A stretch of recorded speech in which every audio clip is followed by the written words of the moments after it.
Hablar de alguna manera de los sistemas de clasificación y específicamente de la clasificación del material implica en primera instancia que tener claridad o tratar de enmarcar el material dentro de una clasificación definitiva. Entonces, preliminarmente nosotros pudimos ver cómo existían 5 grupos entre los cuales nosotros podíamos agrupar el material, que son los grupos que estoy en este momento reseñando en color rojo: las gravas G, las arenas S, los limos Mo, arcillas C de clay y la materia orgánica de orgánico o organic. Eso era a nivel preliminar. Luego, mediante la consideración de una clasificación descriptiva, y entiéndase por clasificación descriptiva la granulometría y los límites de consistencia, o los ensayos de laboratorio de granulometría y límites de consistencia,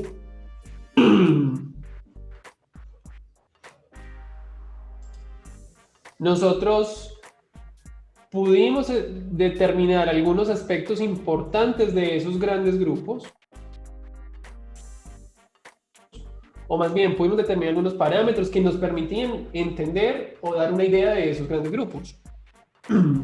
La conclusión de eso en este momento, o en su momento, a partir de eso, fue que la granulometría era sencillamente un procedimiento que nos permitía dar cuenta del diámetro de partícula, y que esto a la larga iba a ser importante sobre las gravas y las arenas.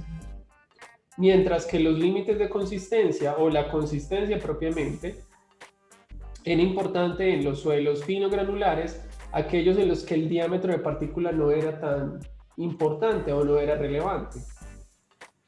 Entonces, a la larga, hablar de un sistema de clasificación y hablar específicamente de lo que será para nosotros la clasificación unificada implicará que ésta se basará en los resultados de esa clasificación descriptiva y lo enmarcará dentro de los grandes grupos de la clasificación preliminar. Para ello será muy importante que poder tener resultados adecuados en función de lo que nosotros llamaremos las propiedades índices del material, o las propiedades índices de los materiales, que es lo que finalmente nos permite, dentro de cualquier proyecto, dentro de cualquier suelo asociado a una situación en específico, clasificar el material, darle nombre y apellido, y hacerlo de manera unificada, es decir, que sea común para todos los ingenieros, o que sea de dominio popular dentro de lo que a la ingeniería civil y a la geotecnia se refiere.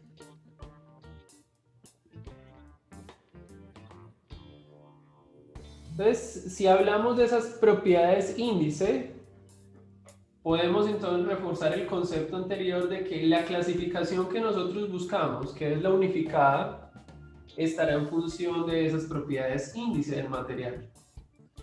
Y esas propiedades índice nosotros las determinaremos a partir de ensayos de laboratorio, que en la práctica nosotros los conoceremos como los ensayos de clasificación.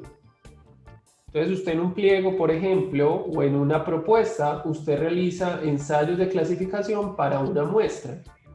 Y a la larga, esos ensayos de clasificación que dan cuenta de las propiedades índice y le permiten a usted clasificar.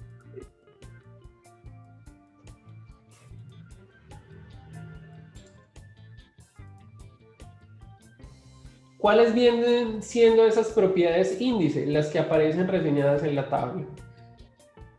Entiéndase como propiedad índice un parámetro que queremos medir del material. Entonces, si miramos la tabla, vamos a encontrar ahí una primera propiedad de índice que hace referencia a la humedad, que lo vimos por allá en el tema de relaciones gravimétricas y volumétricas. Vamos a encontrar una propiedad índice de tamaño y forma, o que hace referencia al tamaño y a la forma, y una propiedad índice que hace referencia a la consistencia. Eso es lo que usted tiene que ser capaz de determinar de su material. Los ensayos de laboratorio que le permiten medir esas propiedades índices son los que usted encuentra en la segunda columna de la tabla. Por lo tanto, si nuestra intención es medir la propiedad índice de humedad, pues nosotros tenemos que llevar a cabo ¿qué? El ensayo de humedad, como usted lo ha hecho en el laboratorio. Si nuestra intención pasa por determinar el tamaño y la forma de las partículas del material, pues entonces tendremos que realizar dentro del laboratorio el ensayo de granulometría por tamizado, considerando o lavando el material sobre la malla número 200, que es algo que usted también va a hacer en el laboratorio. Y que, como lo veremos en unos instantes, va a ser un factor fundamental para la clasificación del material, en tanto esta se separa, o más bien considera como un punto de separación o un punto de inflexión lo retenido y lo que pasa sobre la malla número 200. Por último, si nuestra intención es medir la propiedad índice de consistencia, nosotros tendremos que realizar el ensayo de límites, como lo vimos en la sesión de hace 8 días.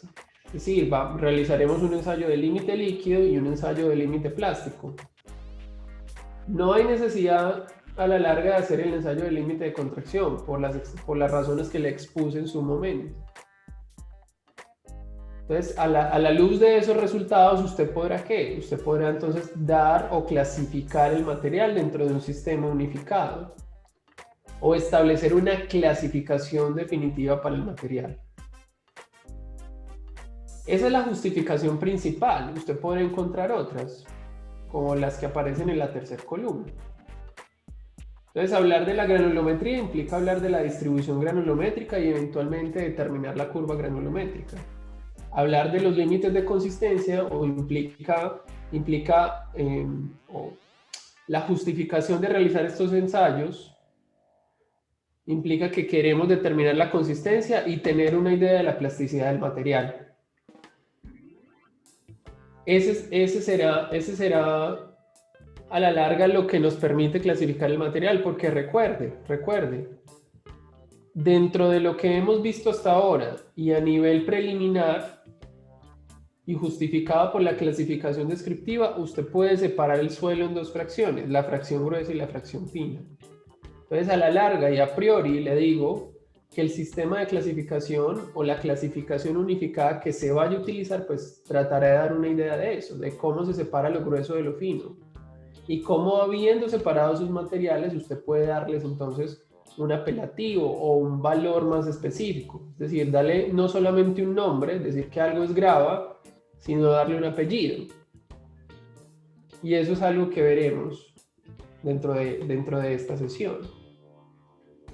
En la práctica, cuando usted le hablen de las propiedades índice o de los ensayos de clasificación para las propiedades índice, usted le pueden hablar también, o puede encontrar en un pliego, puede encontrar en una propuesta, sencillamente dentro de un informe geológico geotécnico, de que le hablan de los ensayos de clasificación combinada.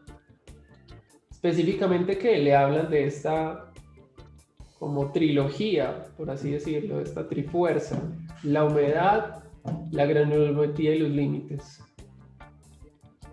Eso es la clasificación combinada. Eso tiene un valor importante dentro del proyecto, es un costo directo.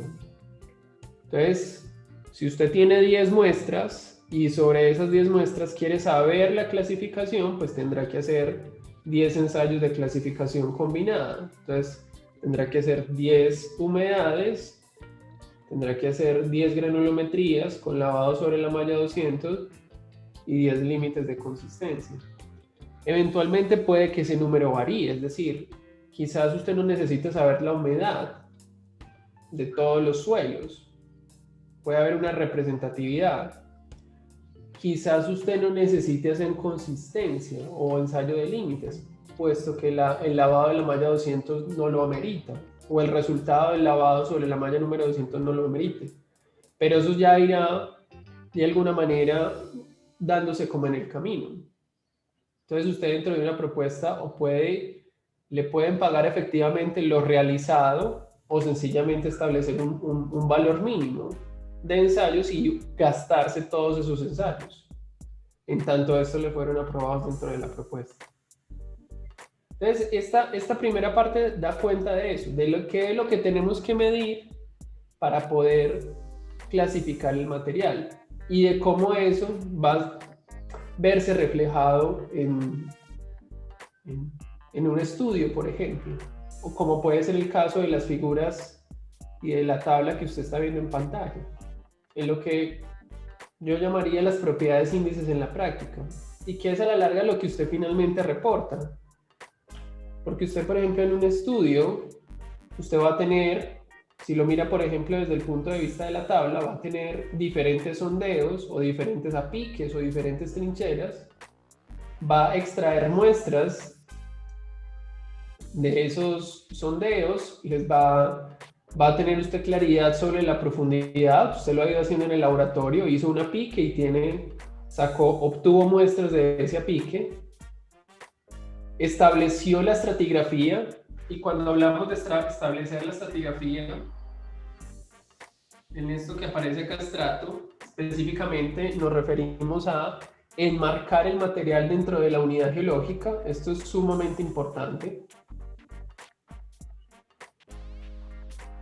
Y a partir de eso, entonces, hacer las mediciones de lo que necesita: humedad, límite líquido, límite plástico, el índice derivado, en este caso el índice de plasticidad, el índice de consistencia, para dar una idea de la consistencia, establecer los porcentajes de gravas, arenas y finos, como lo hiciéramos la sesión pasada, y al final de cuentas, enmarcar el suelo dentro de esta sigla que llamamos USCS o SUCS, depende si está en inglés o en español, que es el Sistema Unificado de Clasificación de Suelos, y en donde básicamente cada muestra asociada a cada unidad geológica tiene un nombre y un apellido. Mírenlo ahí. Entonces, yo puedo ser limo L o ML, limo de baja plasticidad. Puedo ser una arena S con contenido de arcilla, SC. Puedo ser una SM, una arena con contenidos de limo. Le doy el nombre y el apellido. Entonces, finalmente, lo que buscamos desde el sistema de clasificación es eso, es colocarle el apellido al material. Entonces, usted podrá ver muchísimas combinaciones, en un momento se las voy a mostrar. Entonces, habrán limos de baja plasticidad, limos de alta plasticidad, lo mismo que para las arcillas, arenas bien gradadas, gravas bien gradadas, arenas con presencia de finos, gravas con presencia de finos, suelos con doble símbolo, como puede verlo en algunos casos. Y esa viene siendo la misma evolución del sistema. Otra forma que usted lo puede ver es en términos de las figuras. Usted puede encontrar una variación en la profundidad de la propiedad que quiere ver, o del resultado asociado a la propiedad. Entonces, por ejemplo, si usted quisiera dar una idea para las diferentes perforaciones que pueda tener en un proyecto del índice de consistencia, pues puede dibujar esos índices con la profundidad, y en función de eso hacer una conclusión o sacar una conclusión. Es decir, bueno, la consistencia aparentemente es buena, o es un suelo que aparentemente es duro. Ah, ok. ¿Qué idea me puede estar dando eso para eventualmente proyectar una cimentación o calcular un asentamiento? O sencillamente prever o no la posibilidad de que haya una falla. Ah, bueno, no, es que queremos ver aquí la variación, por ejemplo, en términos de los porcentajes de arenas. Ah, bueno, qué interesante. Podemos notar que en los primeros 10 metros el porcentaje de arenas es interesante, pero por debajo de los 10 metros el porcentaje de arenas se reduce significativamente con algunas excepciones o con algunos outliers. ¿Qué me estará diciendo eso de la estratigrafía? Ah, ok, tengo arenas arriba y abajo tengo algo que no es arena propiamente, será un fino. Entonces, todos esos elementos empiezan a volverse, digamos, valores para tomar una decisión, o valores de juicio para que lo conlleven a una conclusión. Y esa es como la primera parte o la introducción de esta clase, saber cuáles son los procedimientos y esas propiedades que nos permitirán clasificar el material.